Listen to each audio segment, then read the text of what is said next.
Okay, thank you very much. Thank you all for being here and joining the first cabinet meeting of 2019. It's going to be a very exciting year. I think it's going to be a very good year.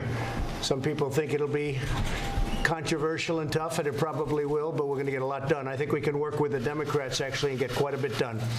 And we're looking at infrastructure. We're looking at many things that can happen. I think that both sides want. We just did a very big and very highly touted criminal justice reform bill, and that's a very bipartisan thing, and we finish off the year with that. We had a tremendous year in terms of achievement, whether it's regulation cuts or tax cuts or anything else you can name.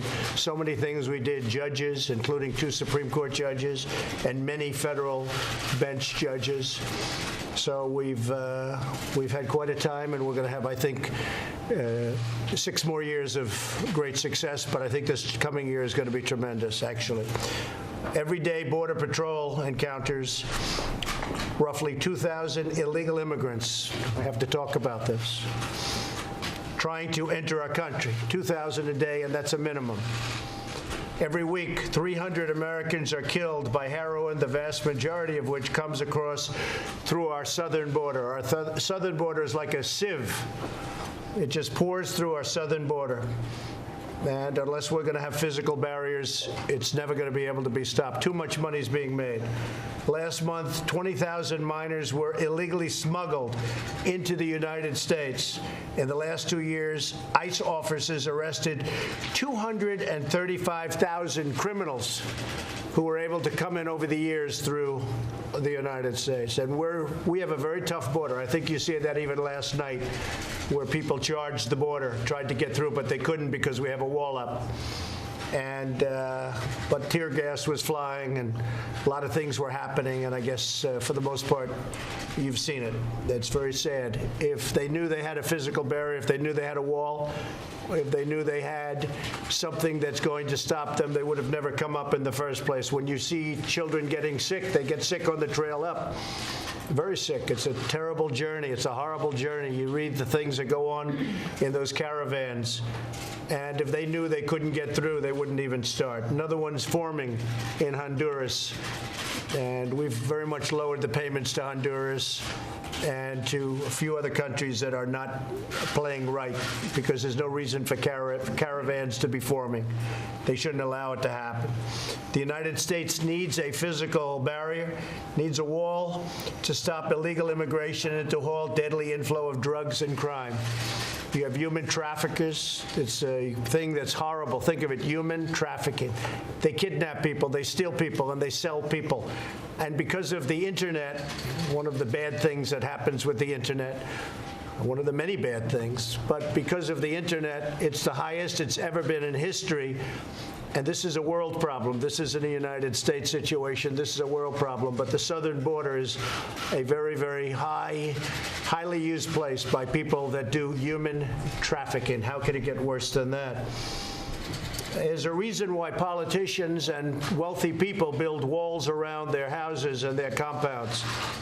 President Obama recently built a wall around his compound. There's a reason for it, and I don't blame him. We're in a shutdown because Democrats refuse to fund the border security. They try and make it like it's just about the wall, and it is about the wall. I said over the weekend to a number of people that, the wheel, the wall, there's some things that never get old.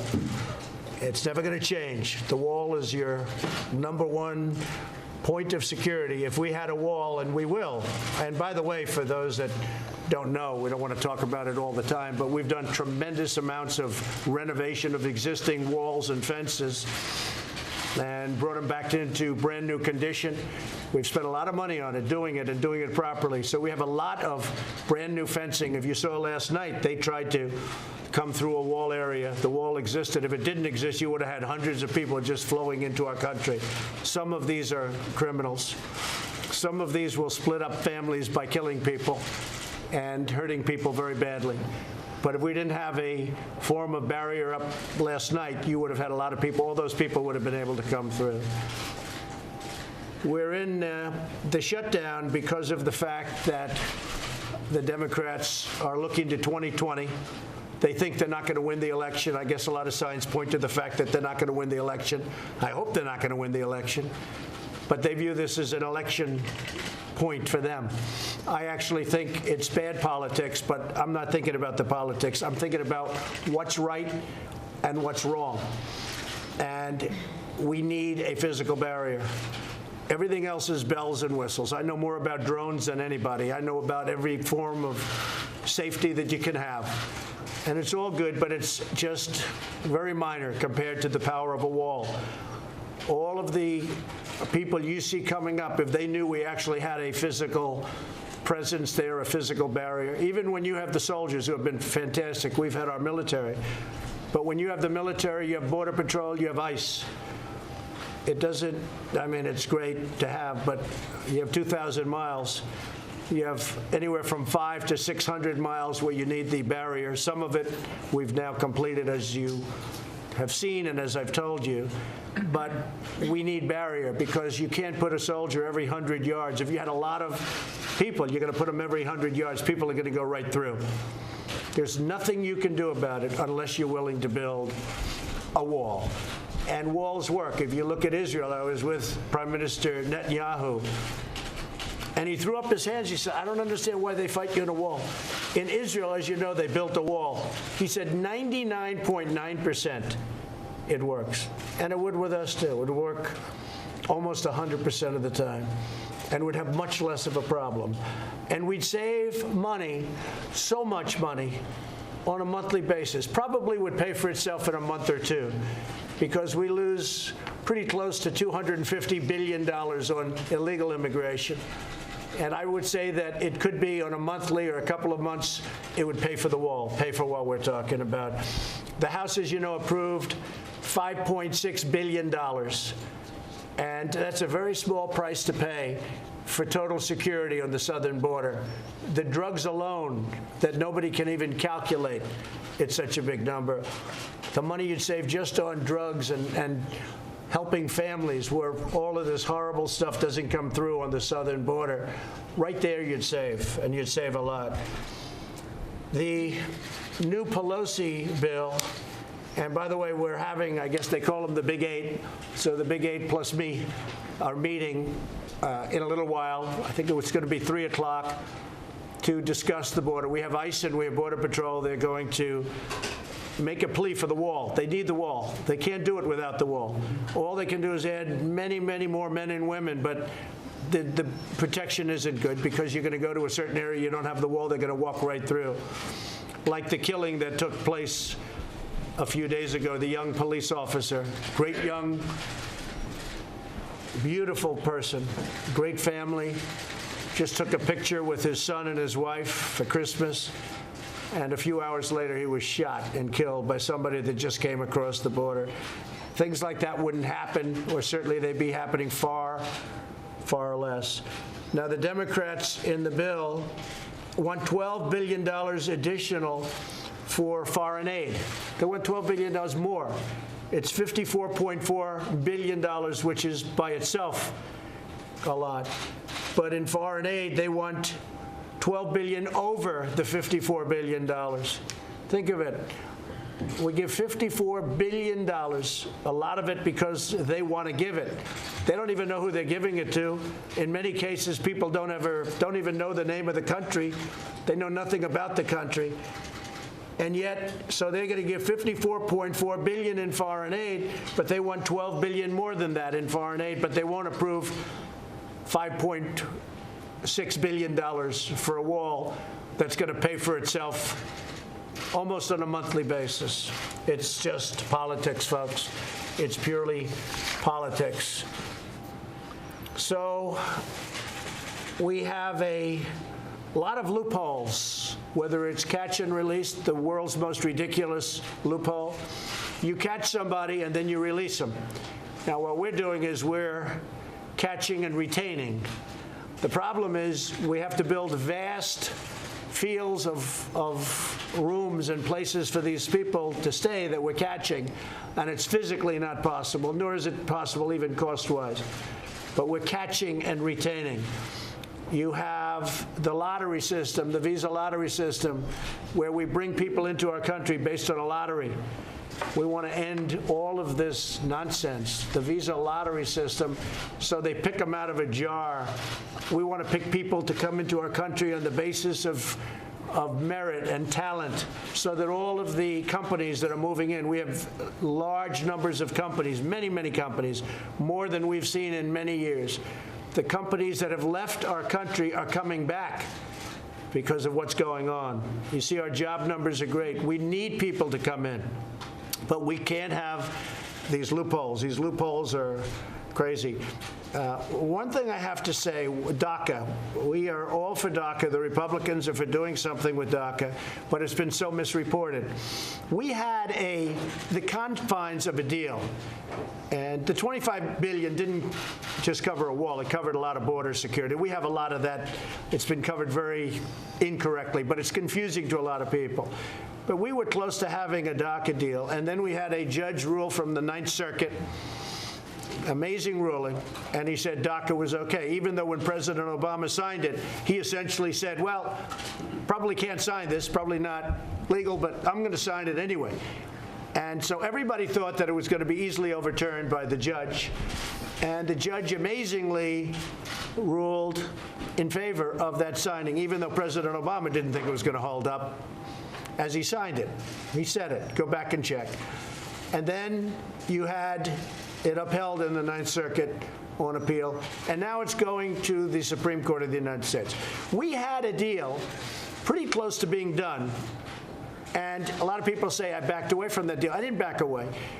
The minute the judge overruled the case and they allowed DACA, they didn't talk to us about, and I don't blame them, they didn't answer the calls. They said, well, we're not going to prove that. We won the case. Why should we make a deal with DACA? I think it's going to be overturned in the United States Supreme Court, and I think it's going to be overwhelmingly overturned. I mean, nobody thinks that should have happened. We think it was a fluke, and it was a disgraceful situation that a judge ruled the way the judge ruled. But we think it's going to be overturned. It's now going, as you probably heard 2 weeks ago, it's now going. It will be in the United States Supreme Court. So if we win that case, and I say this for all to hear, we'll be easily able to make a deal on DACA and the wall as a combination. But until we win that case, they don't want to really talk about DACA, although they should, because there are those that don't want to allow DACA. I happen to think that we can do something with DACA. Mike agrees, other people agree, some people don't. So I think they're foolish if they don't want to make a deal with DACA, because if we get overridden, that means everybody that's been here has to leave the country. So there are a lot of things going on. We're very proud of what we've done with respect to the wall and the renovation that we've done. It's covered a lot of territory, tremendous amount of miles, and that continues to go on. But we need the wall for the security of our country. People want to see it. It's about border security, and I think in the end we're going to be successful. We are doing so much work right now. You see it going up. It's going up all over. That's the money that we were given. I want to thank the military, because the military has been fantastic. We've been working with Pat Shanahan, who is acting Secretary of Defense, he's been such a pleasure to work for and I work with. We worked really hard over the last, actually 4 or 5 weeks. And so much has been done, not only in terms of protection, but in terms of helping us with respect to areas that we need help for physical barriers. The military has been really great. The Army Corps of Engineers has been fantastic.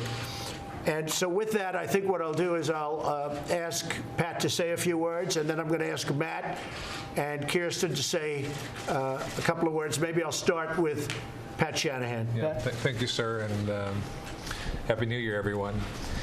Maybe just 3 points to share with all of you. First is we've been very, very closely coupled with Kirsten, Custom Border Patrol.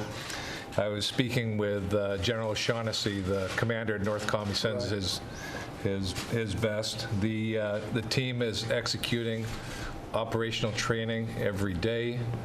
The collaboration has been seamless. Kirsten, as you know, and she's off here to our right, the National Guard has been in support, and the active duty. Maybe a shout out. Manny Padilla, Kirsten, has done an exceptional job. When I was talking to General O'Shaughnessy, he said Pete Flores and Kevin McAleenan. We've just had exceptional interaction. The second is, and you highlighted it, restoration of the fences, building out of additional mileage for the wall. The Army Corps of Engineers is dialed in on doing this cost effectively, quickly, and with the right amount of urgency as to where we can build additional stand-up walls quickly and then get after the threat. The threat is real. The risks are real. We need to control our borders. And maybe the third piece I would share with you is that we're doing additional planning to strengthen the support that we're providing to Kirsten and her team. Right. Well, your people have been fantastic, and you've headed it up, and I have to say they really have done a great job. And again, we want to finish it, we want to complete it, because you can't have a partial wall, because people come through the area that's not built, but the areas that are built, nobody's getting through. You can't get through unless you're a world-class pole vaulter on the Olympic team. It's very hard to get through. Very few people are able to get through.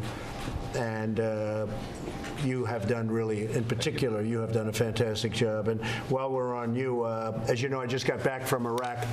We had a fantastic meeting with the generals and the Syria situation. I mean, I'm the only person in the history of our country that could really decimate ISIS, say we're bringing the troops back home over a period of time. I never said so quickly, but over a period of time. But everybody gives me credit for decimating ISIS. So we do that, and we say we're going to bring the troops back home where they belong. I've been campaigning on that for a long time before I won. A big part of my campaign, I want to bring our troops back from the endless wars. We have endless wars. They're going on for 19 years in the area. But I'm going to bring them home from Syria. So I'm the only one that can do that and get bad publicity. They say, he's bringing them home. Because let me tell you, when I took over Syria, they were supposed to be there for 3 to 4 months, Pat, and they ended up being there for 5 years. So that's a little bit different than you thought. But they were supposed to be there for a short period of time. They've been there for a long time. And we have done a real job, but we are continuing to fight. We never let anybody down. And there was a lot of misinterpretation, but I think you'll see at the end that's working out. We're bringing our troops back home, and we're doing things that are very exciting, very exciting, that I can't talk about, that I don't want to talk about. They're very exciting. A lot of great people understood it. Lindsey Graham understood it. Some others understood it. But what we're doing is the right thing to do. And in many respects, it's very exciting because I like winning. When I took over Syria, Syria was a mess. It was riddled. I think you could say this better than anybody. It was riddled with ISIS. And now everybody says it's down to 1% of the land. And sometimes you could even say less. 1%. The place was a mess. It was terrible. But we also have to have other countries fighting ISIS. You know, we're helping by doing this. People say Russia and Iran, we're helping them. Everything we do over there helps them. They don't like seeing us leave because we're knocking out ISIS. Let them fight ISIS too. We're spending all of this money. I want to spend money in our country. But we've had a tremendous success in Syria. We're slowly bringing people back and bringing them back, and we're hitting the hell out of them, the ISIS people. And we are doing something that, frankly, if I would have told you 2 years ago when we first came into office that we would have had that kind of a success, nobody would have believed it. They would have said you're exaggerating. It's not possible. But we're down to final blows, and those generals were fantastic. When we met with the generals in Iraq, they were really fantastic. They really know their business. So we have a lot of exciting things to talk about militarily. We've had a lot of victories.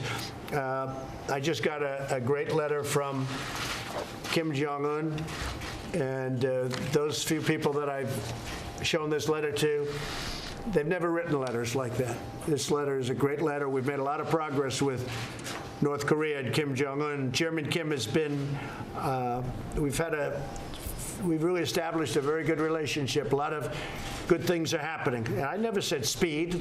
Look, it's been this way for 80 plus years.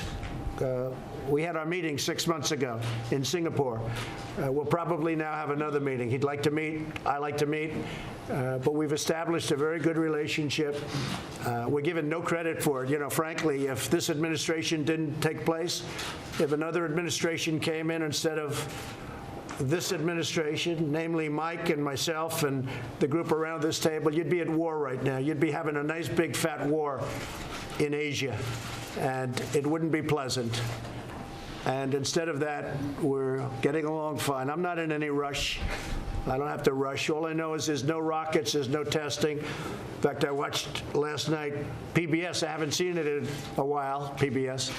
And I just noticed, I was in the White House all by myself for 6-7 days. I was very lonely. My family was down in Florida. I said, stay there and enjoy yourself. But I felt I should be here just in case people wanted to come and negotiate the border security. But I have to say that I was watching PBS, and they really covered it accurately. They said that in Chairman Kim's speech, he really wants to get together. He wants to denuclearize. And a lot of good things are happening. They covered it very, very nicely. I was surprised based on everything I've heard about them. I'll have to start watching PBS much more. But they covered it very accurately, and I actually put a quote out last night about what they said, but that was very accurate. They really do want to do something. Now, does that mean it's going to be done? Who knows? Who knows? Deals are deals. You never know. But I tell you, we've established a very good relationship with North Korea. That was going to be a war. That could have been a World War III, to be honest with you, because a lot of people would have had to get involved in that all over Asia, and then it spreads beyond Asia. And instead, we have somebody that I really think wants to get onto economic development and making a lot of success and money, frankly, for his country, because North Korea has tremendous potential. And we'll help them out, too. But North Korea has tremendous economic potential.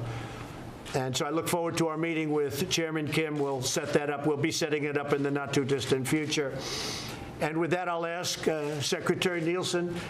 We'll get back onto the border to say a few words. Please, Secretary. Sure. Good afternoon, Mr. President. So I'm in San Diego reviewing our border security and immigration efforts. Is it working? Is it working? Can you all hear me? Yes. Okay. And as you've described, sir, in fact, this is a humanitarian security crisis. We're doing our best out here. I always want to take an opportunity to thank the great men and women of the Border Patrol and Customs and Border Protection, but the system itself is simply overwhelmed. This is my 17th trip to the border in the last year, and I can tell you, unfortunately, the crisis is getting worse. Our immigration system is simply badly broken. So let me start by saying, from a DH perspective, Mr. President, now more than ever, we need the wall. Today I'm going to talk quickly about how bad the crisis has gotten, but to fix it, we need what our frontline operators are demanding, which is a barrier that will keep illegal aliens, drugs, criminals, terrorists, and other threats from entering our country. Walls work, as you've said. It's not a political issue, it's an operational one. We've seen the successes of walls in El Paso, in Yuma, in San Diego, and in El Centro sector.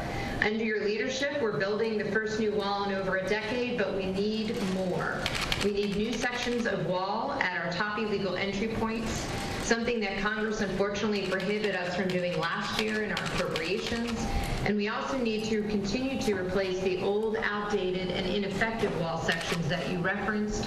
We need to replace them with wall that has been identified for operational purposes by the professional men and women of CDP, not by uninformed political restrictions that have been put on our appropriations. As you know, the southern border remains the principal entry point for both cocaine and methamphetamine entering the United States, and seizures in both narcotics are spiking. We've also seen, unfortunately, an increase in fentanyl coming across the southern border, which kills about 72,000 Americans every year. The southern border is also the primary entry point for criminals and gang members. Just last year, we apprehended more than 17,000 criminals and 1,000 gang members along the southern border. We are also also concerned about potential terrorists as well. As you know, in 2018 alone, we apprehended 3,000 special interest aliens coming into our country along the southern border. These are aliens that have travel patterns or other characteristics of concern to the intelligence community.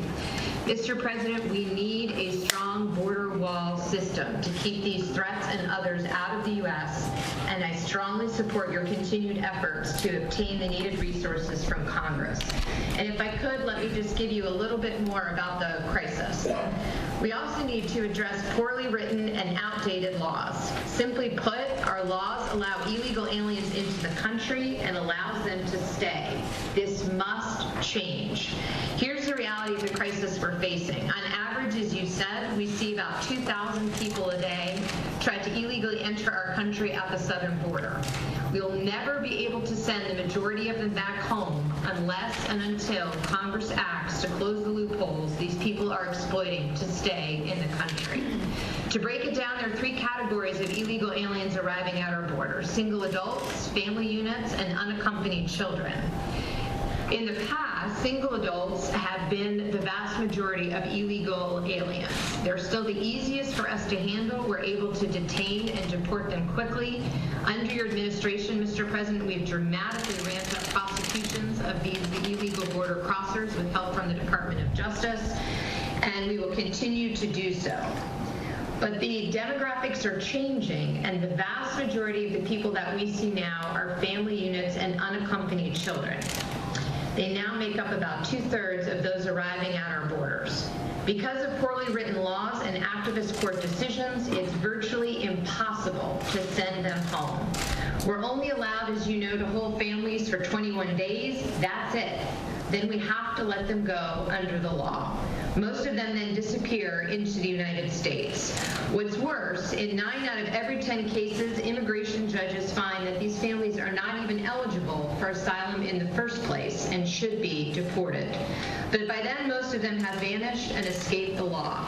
Smugglers and traffickers know this. In fact, they know our immigration laws much better than many members of Congress.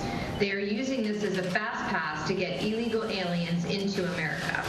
The result is an explosion in the number of families arriving at our borders and a massive spike in the number of fake families showing up. They know if they pretend they're together, they're likely to get in for good. And quickly, the 3rd category is unaccompanied children. Because of outdated laws, we cannot send kids who show up alone back to their home countries and to their families. They have to be transferred to the Department of Health and Human Services, which places them with sponsors or relatives in America.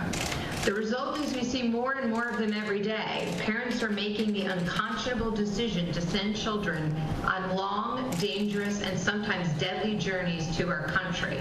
We are busting at the seams. HHS is out of capacity, and under the law, CBP must transfer these kids to HHS.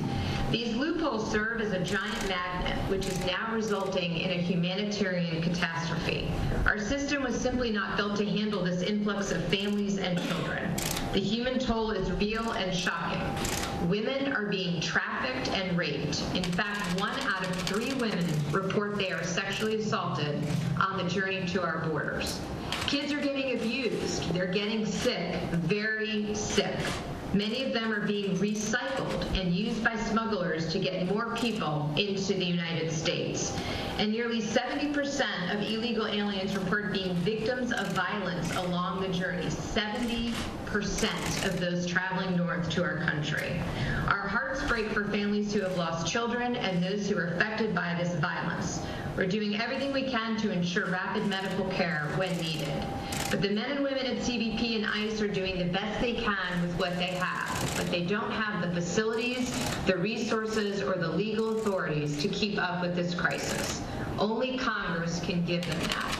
So, sir, the bottom line, as you know and as you've repeatedly stated, we need Congress to fund and build the wall, give us the resources to deal with this crisis, terminate the Flores Agreement and grant DHS the authority to detain and remove illegal family unit aliens together, and modify the TVPRA so unaccompanied children can be returned home to their families.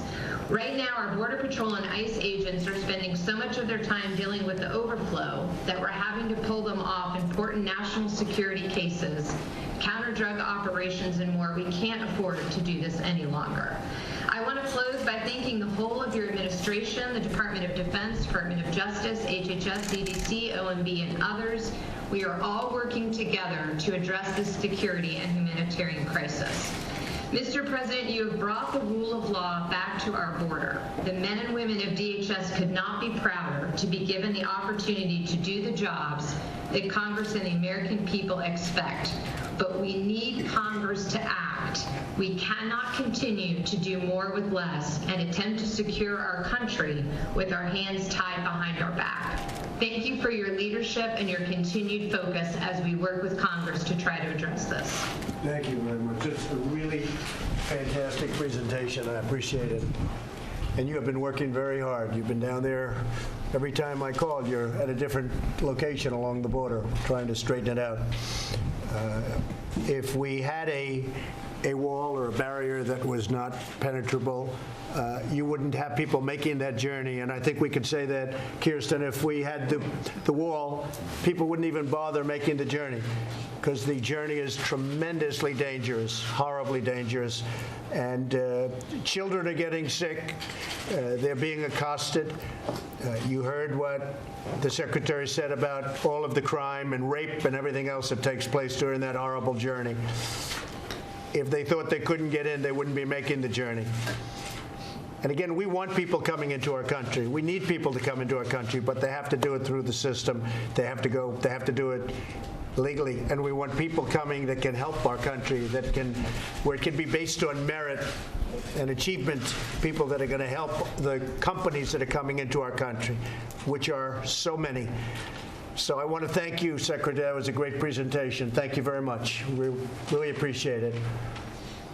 Acting Attorney General Matt Whittaker, please. Sir, Mr. President, I will start by highlighting the fact that you stayed in Washington, D.C. over the holidays, giving up Christmas with your family, New Year's with your family, trying to bring an end to this shutdown and security to our southern border. While some members of Congress went on vacation and ignored the problem. You have demonstrated your dedication to delivering on this critical issue for our country and for the American people, but Congress has to act. They have to fund the wall. It is undeniable that a border wall improves the security of our southern border. A wall would reduce the flow of drugs, gangs like the violent MS-13, and criminals across our border, like you highlighted the brave officer who was a legal immigrant who was murdered by an illegal immigrant in California. It would reduce the incentives for individuals who attempt to enter illegally and restore integrity to our immigration system. Also, we need Congress, as Secretary Nielsen pointed out, to close the loopholes in our immigration laws. Not only do the loopholes in our laws frustrate DHS's ability to enforce our immigration laws, including the TVPRA and the judicial rulings that prevent DHS from detaining family units together, but these loopholes overwhelmingly contribute to a substantial number of meritless cases languishing in our immigration courts. During the shutdown and afterwards, the Department of Justice will continue to do everything within our power to support both DHS in its critical mission and address illegality at the border. Illegality will not go unchecked. We will continue to prosecute aliens for committing immigration-related crimes like illegal re-entry and illegal entry, which are at record levels for prosecution currently in your administration, and we will never let up. We will continue these efforts targeting transnational organized crime and criminal gangs like MS-13. The immigration courts are working. We have been completing cases at levels we haven't seen in years. We have over 400 immigration judges on board, and we are hiring more. And we are restoring the rule of law to our immigration court system. We will continue to do everything we can, and we are seeing tremendous progress, but the number of cases originating from the border are overwhelming the system. We will continue to defend our actions, your administration's actions, in federal court as well. This administration has taken strong action to restore legality to our immigration system, but advocates continue to try to frustrate us in federal courts. We will prevail. And finally, and I cannot stress this more, that we need Congress to act.